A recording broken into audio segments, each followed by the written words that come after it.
Bonsoir Monsieur Nyoumou, merci de nous recevoir dans votre charmante demeure. Est-ce que vous pouvez vous présenter à nos téléspectateurs? De formation, je suis un officier du génie militaire, colonel à la retraite. Professionnellement, je suis le directeur général de l'École supérieure des travaux publics de Ouagadougou. Parlez-nous un peu de votre établissement, l'établissement dont vous êtes le directeur général actuellement. Alors, l'École supérieure des travaux publics, qui est connue sous le nom ESTPO, a été fondée en 2006 par une douzaine de cadres burkinabés, des cadres tous chrétiens. Alors, cette école est quand même différente de beaucoup de choses que nous voyons.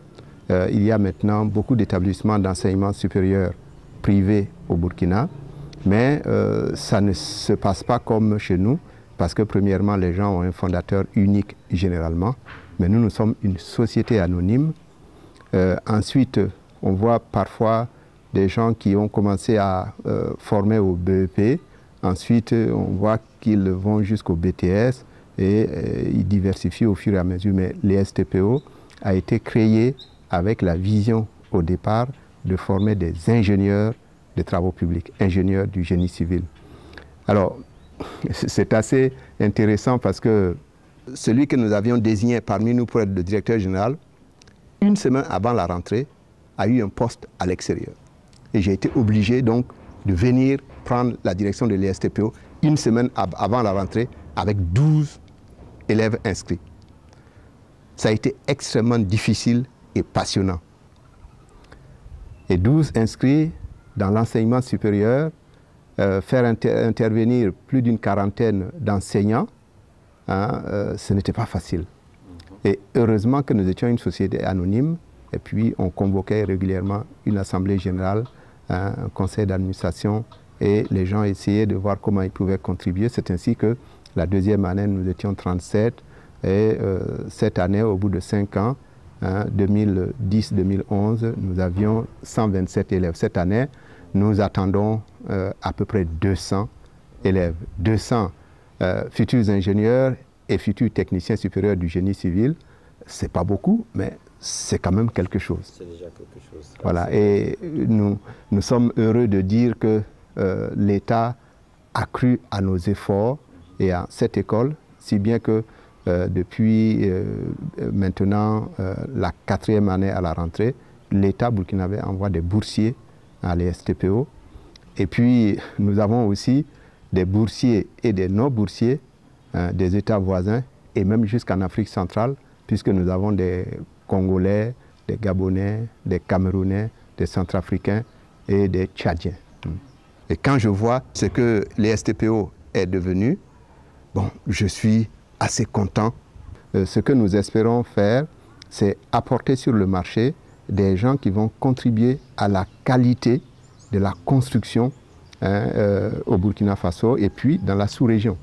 De temps en temps, nous voyons des bâtiments s'écrouler parce que la qualification n'est pas là. On n'a pas assez de compétences et les gens sont utilisés au-delà de ce que techniquement ils sont appelés à faire. Et les STPO espèrent justement petit à petit suppléer cette insuffisance en matière de qualification.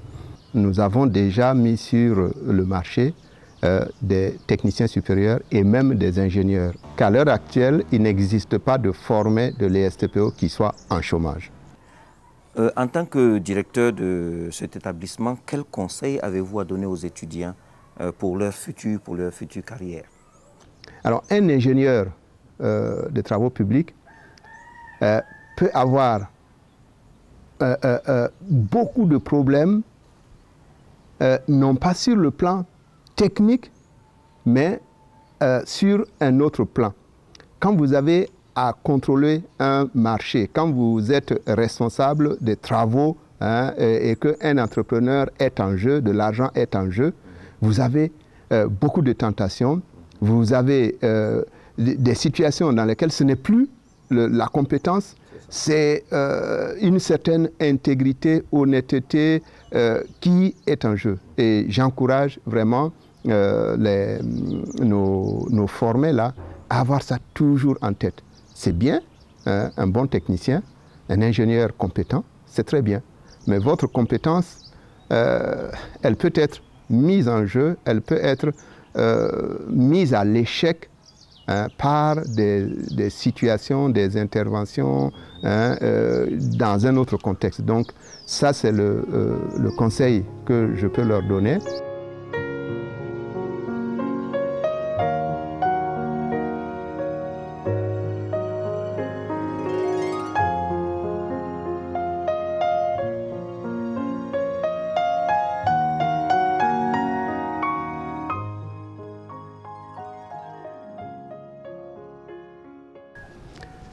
Je suis né dans une famille de cultivateurs, donc à le village de Bounou, c'est dans les Balais, une province du Burkina Faso. Et mon père était cultivateur, mais c'était quelqu'un qui était une notoriété. Ma famille avait une certaine réputation et mon père notamment était un homme d'une intégrité reconnue dans toute la région. Et c'était un très gros cultivateur, un très grand lutteur. Et donc, j'ai grandi dans une famille où j'étais à l'aise. Déjà, à cette époque-là, Dieu m'a vraiment béni. J'ai passé le concours d'entrée au PMK et je suis arrivé dans cette école. Et chaque fois que je pense au temps que j'ai passé au PMK, eh bien, je me rends compte de la qualité des hommes du temps ancien, du temps passé. Mais quand je pense au privilège que j'ai personnellement eu au PMK, alors que les enfants des grands chefs étaient là, ils n'avaient pas ces privilèges-là, eh bien, je me dis que ces hommes-là, malgré leur insuffisance sur le plan intellectuel, malgré leur expérience tout à fait particulière, ces gens-là étaient de très grands hommes. Ceci dit, donc, je suis passé au PMK et effectivement, j'ai été vraiment heureux au PMK. Je n'ai rencontré aucun problème. Je peux dire même que j'étais plutôt excellent. Et d'ailleurs, une des choses que j'ai gardées du PMK, ce n'est pas les prix d'excellence, les prix d'honneur, mais c'est le prix de l'amitié. Il y avait à l'époque un prix de l'amitié à l'école. C'est-à-dire que les petits camarades que nous étions au PMK, nous étions appelés chaque année à dire qui est le meilleur petit co du PMK, et il y avait un prix pour ça, que j'ai toujours eu. Et ça, je ne peux pas l'oublier. Et cela fait aussi que je ne peux pas oublier ce que c'est qu'un camarade de classe, un petit co du PMK par exemple. Alors, je suis donc passé au PMK. Après le PMK, je suis allé à Saint-Cyr en France. Hein, et après l'école d'officier à Saint-Cyr, je suis allé à l'école du génie à Angers, en France toujours. Donc, je suis sorti officier du génie. Je suis revenu, j'ai travaillé quelques années et je suis retourné en France à l'école supérieure du génie militaire, hein, à Versailles. Il se fait que quand je rentrais de Versailles, eh bien, bon, il y avait une situation ici et les collègues officiers m'ont appelé pour être ministre des Travaux publics, des Transports et de l'Urbanisme sous le colonel Césaire-Beau.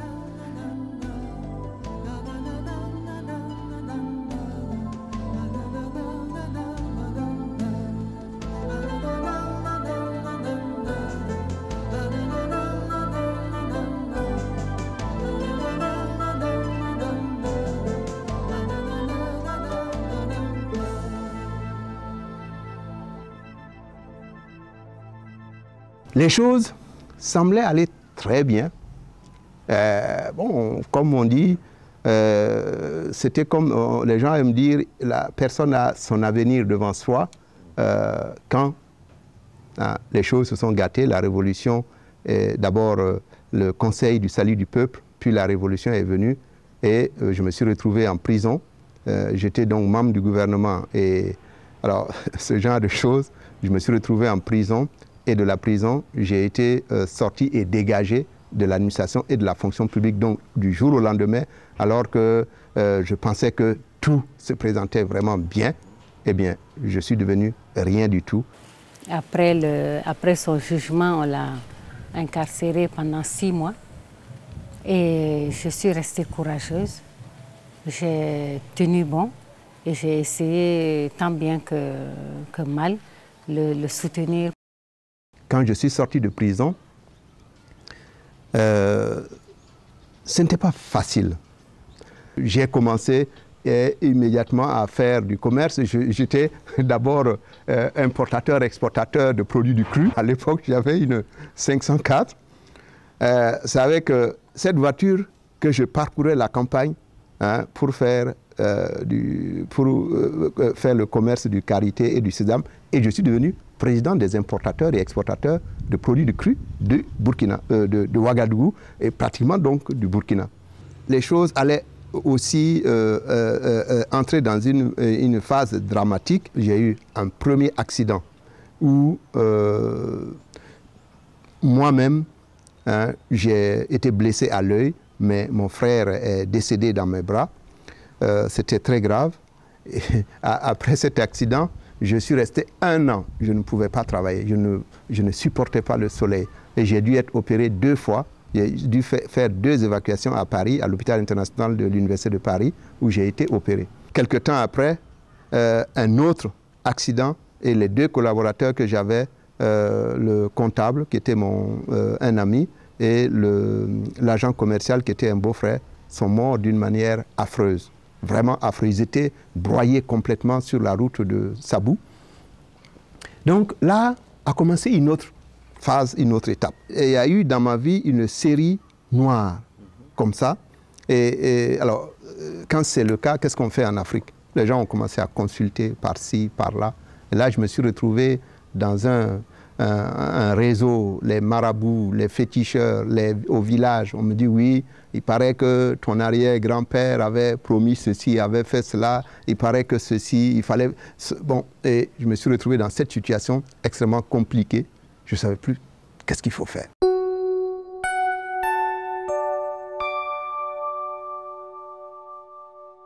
L'ambassade des États-Unis m'avait sélectionné pour un voyage d'études aux États-Unis en tant qu'entrepreneur. Alors, je ne sais pas pourquoi, ma femme et moi, nous étions donc dans cette situation extrêmement difficile, et avant que je parte, elle est allée m'acheter un Nouveau Testament. J'ai dit, mais qu'est-ce que c'est que ça? Elle dit, non, il faut prendre ça, c'est la Bible, il faut prendre et puis tu vas aller avec. Et je suis allé donc aux États-Unis avec cette Bible.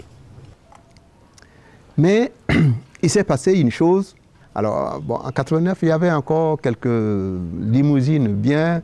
Et comme j'étais envoyé officiellement, bon, on me prenait avec ces cabs-là. Et bon, alors, j'arrive devant l'hôtel. Il y a plusieurs lanes, plusieurs arrivées et les bus, les taxis arrivent. Au moment où je descendais, je me suis rendu compte que j'étais finalement en bas du taxi. Je ne sais pas comment cela est arrivé. Et le taximan essayait de me tirer par le pied pour me faire sortir. Au milieu de la nuit, je me suis réveillé et il y avait une seule chose dans ma tête, c'était mon téléphone à Gunguin. Nous étions au secteur 8. Et j'ai appelé et j'ai composé ce numéro. Puis j'ai eu ma femme. Et je lui ai dit vraiment, je ne sais pas. À Indiana, je n'étais pas très bien. Et ici, bon, voilà, il m'arrive des choses extraordinaires. Et c'est, bon, bref, c'est en discutant comme ça que nous avons décidé, pendant que moi j'étais à Houston, qu'elle était au secteur 8, on a dit, bon, peut-être qu'il vaut mieux aller voir les gens qui lisent la Bible là, et puis on dirait qu'eux, ils ont, dans des situations comme ça, ils ont plus d'assurance.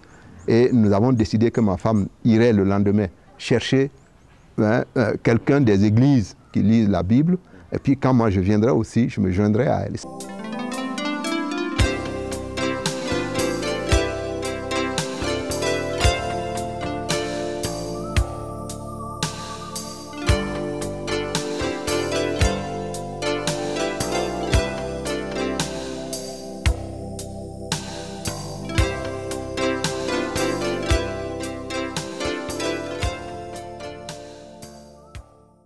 À cause de tout ce qui s'était passé, les accidents, les difficultés, et alors j'avais mon entreprise aussi battait de l'aile et tout, et je me suis converti. Et quand je me suis converti, réellement, j'ai décidé de me consacrer au Seigneur et les choses ont pris une autre allure? Depuis qu'il a quitté l'armée, et il s'est plutôt engagé du côté, sur le plan spirituel, il s'est beaucoup plus engagé à servir vraiment le Seigneur à l'Église et au niveau des différentes associations dont il est le responsable, parce qu'il a été président des hommes d'affaires du Plein Évangile, et il est diacre à l'Église centrale des Assemblées de Dieu, et il est actuellement le vice-président de l'Association des militaires chrétiens. Donc ça l'occupe beaucoup, et actuellement il a la grâce de diriger une école de travaux publics, et il s'attelle à ça et ça lui fait du bien. Je veux encourager les gens qui éventuellement seraient au chômage aujourd'hui pour une raison ou une autre, qualifiés, diplômés ou pas. Eh bien, ce n'est pas la fin du monde aujourd'hui. Hein? Il y a encore du chemin et ils peuvent se relever et ils peuvent changer. Il faut que petit à petit, nous apprenions à ne pas compter sur l'État au-delà de ce que nos pays peuvent faire. Quand vous êtes jeune, que vous êtes en bonne santé, que vous jouissez de toutes vos facultés mentales, que vous savez lire et écrire, et que peut-être vous avez une petite qualification technique, normalement, on doit pouvoir au moins gagner la vie. Faute de prospérer réellement, on doit pouvoir gagner la vie. Il faut faire preuve d'imagination. Il ne faut pas simplement attendre de faire des demandes, attendre de parcourir les bureaux. Il faut être imaginatif.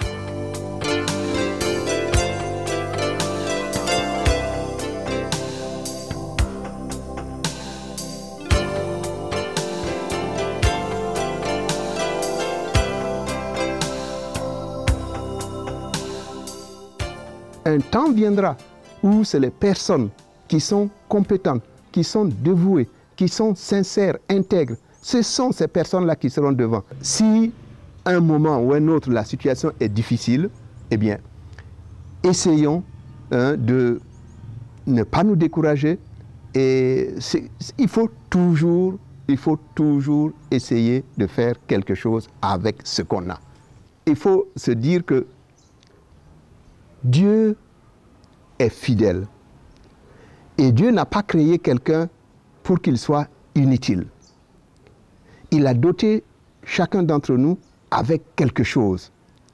Celui qui est timide, bon, peut-être tout simplement, il doit se dire que, bon, il n'a pas l'habileté, il n'a pas la qualification pour parler facilement, pour prendre les devants et tout ça. Donc, il ne doit pas s'exposer dans cette... Mais il ne faut surtout pas qu'il considère ça comme une moins-value, comme si c'est... Voilà. Et quelqu'un qui est humble, quelqu'un qui est discret, quelqu'un qui ne parle pas beaucoup, ça a beaucoup d'avantages. Donc, si vous êtes un peu timide, eh bien, que cela ne soit pas un obstacle. Si l'essentiel, c'est de ne pas considérer cela comme une faiblesse, comme un blocage. Disons que aucun talent, aucun don, aucune aptitude n'est inutile, ne doit constituer un blocage dans notre vie. Essayons simplement, avec ce que nous avons, de faire ce que nous pouvons. Et je peux dire une des choses dont je suis fier, que je pense que j'ai fait qui est bien, c'est par exemple d'avoir été celui qui a créé le service de l'aviation civile. Ça n'existait pas. Et je peux dire aussi que quand je vois Air Burkina voler, eh bien, je me rappelle, je suis toujours heureux de ce que j'ai pu faire pour Air Burkina.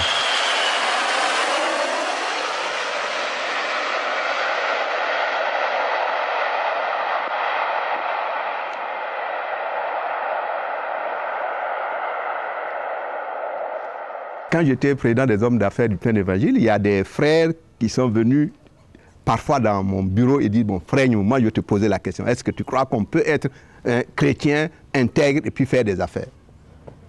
De la même manière qu'il y a des frères qui sont déjà venus dans mon bureau, ils me disent, bon, écoute frère Nyoumou, est-ce que tu penses qu'un chrétien peut faire la politique?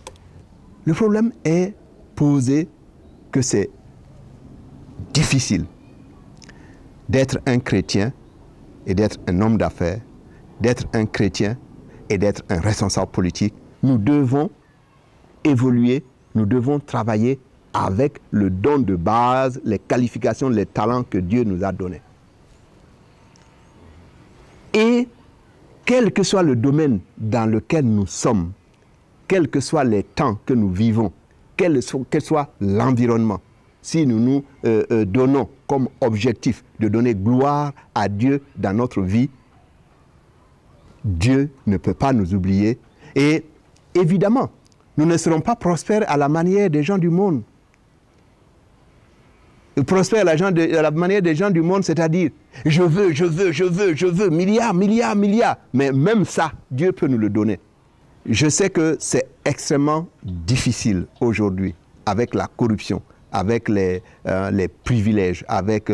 bon, nous n'avons... Alors, bon, au fait, les marchés, là, ça se négocie autour d'un verre de quelque chose. Et ça se négocie dans certaines associations, certaines sectes. On est membre du même club et puis on se passe les marchés. C'est clair pour tout le monde. On est dans certains clubs, on vous pousse et puis il y a des postes, on pense, on a l'impression qu'on ne peut y accéder que si on fait partie de certains clubs. Moi, je vais encourager les frères et les sœurs, quelle que soit la situation, à s'accrocher aux principes bibliques de leur foi et Dieu leur montrera sa gloire. C'est la corruption, elle est là, mais Dieu est au-dessus de tout ça. Dieu est au-dessus de tout ça. Peut-être que vous pourrez donner des conseils à ceux qui sont, ou bien qui sont dans la même lignée que vous, dans la même lancée, des hommes occupés, des cadres. Comment ils peuvent arriver à gérer leurs occupations en même temps que la famille? Je crois que la première des choses, essayons de voir comment nous pouvons aider les gens, soit par notre témoignage, soit par les aides que nous pouvons apporter aux gens, quand nous avons ça comme objectif dans notre travail, dans notre vie familiale, quel que soit le poste où nous sommes, quelle que soit notre condition, nous devons avoir la gloire de Dieu en tête et Dieu peut, là où nous sommes, nous ajouter un certain nombre de choses. C'est comme ça que j'ai eu ces responsabilités. Le full gospel, ce n'est pas quelque chose que j'avais prévu. Monsieur Nyoumou, nous n'allons pas vous quitter sans vous donner l'occasion de dire à nos téléspectateurs votre dernier mot. J'encourage les gens à ne pas désespérer, à ne pas se décourager et à continuer. La Bible dit que Abraham espérait contre toute espérance. Donc c'est un mot à l'encontre de tous ceux qui pourraient être découragés par ce qu'ils voient. Les jeunes sont sortis de nous, ce sont nos enfants. Ça veut dire que ce qu'ils font, eh bien, vient de ce qu'ils voient, de ce qu'ils entendent. Et faisons attention. Ma petite comme l'eau, elle est comme le rive, elle coule comme un ruisseau que les enfants poursuivent. Courez, courez, vite si vous le pouvez.